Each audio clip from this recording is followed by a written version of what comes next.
unquote. And isn't this quote precisely why you are incapable of fighting corruption? Because when the ANC is threatened, you will always put the ANC before South Africa. Now, the fish rots from the head. And if you're serious about fighting corruption, you should start by putting senior government ministers and Minister Ace Magashule, as well as others implicated, in jail. But you can't do that because you cannot split the ANC. So you'd rather be soft on corruption. And this is a systemic problem within the ANC, and it's why your party is pathologically incapable of self-correction. Now, your letter that you sent out this week was, again, a lot of talk, doing very little. No money recovered.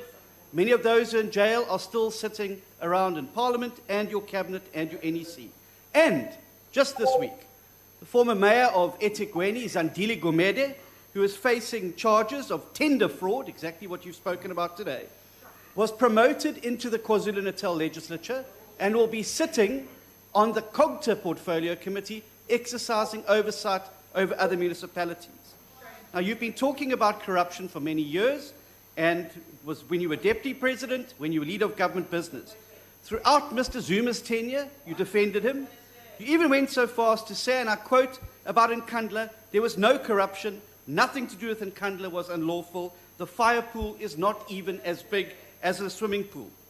These are the lengths you've gone to put South Africa first, to put your party ahead of South Africa.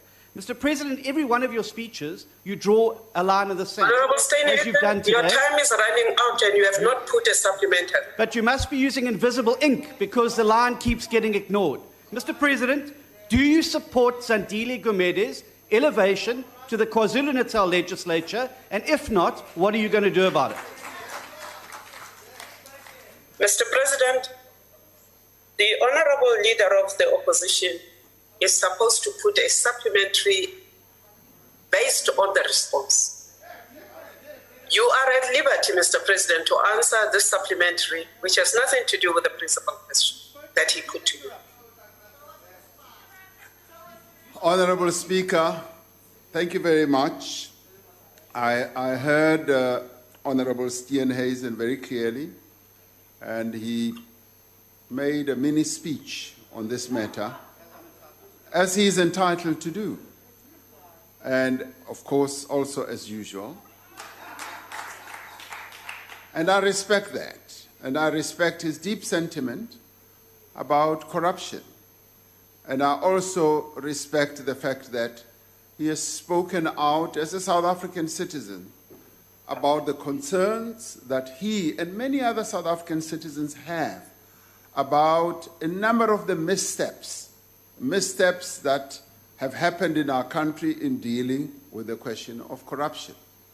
And I'm saying, and I'd like Mr. Steen, I almost call you Minister, Mr. Steenhuisen. Well, next election, maybe. I was saying to Honorable Steenhuisen, I hope he listened, because what I'm saying is that this is a moment that we now need to capitalize on in terms of ensuring that we strengthen our resolve as a nation, as a country, to fight corruption.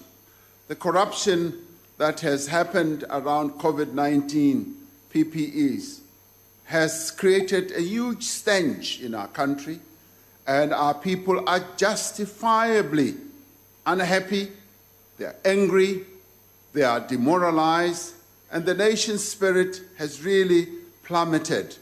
And what we now need to do is to use this opportunity to deal with corruption effectively. Now, what have we been doing in government? I read a wonderful article by Mr. J.P. Landman, who actually detailed much more than what we do in government ourselves, to detail precisely the steps that we have taken since I came into office. The various steps, he detailed them, giving date and event and all that, much more than what I could ever do. And he said, we have actually turned the trajectory of dealing with corruption in South Africa. And he says these are magnificent steps coming from where we were, we have started turning this Titanic. We've really started turning it. And I would say that this Titanic, Mr. Steenhuisen, is not sinking if we look at the steps that we have taken. And now we are also saying, having noticed what has happened with COVID-19 related corruption, we are now, strengthening our resolve. For the very first time, and listen to this, for the very first time, we've got all these almost 11 agencies in government working together, looking at all acts of corruption, from a tax point of view, to a governance point of view, to every little move, whether it's money that's been moving in whatever centers, that is being looked at. And we are going to make great progress. The special investigating unit is going to do. What I need to say, though, it is not the president's duty to arrest people. It isn't the president's duty. The day it happens, Mr. Steenhuisen, you must run for the hills. Because the day you have a president who is going to go around arresting people, investigating them, prosecuting them, putting them in jail in orange overalls, then you have no democracy. The task of the president is to make sure that we strengthen institutions, we adhere to principle, and I even say that to members of my own party. And I say, my comrades, my task as President of the Republic is not to go out and investigate this one and that one. It's to set up the institutions that will do their work. The institutions must do their work, and it is when we do so that we really have a democracy.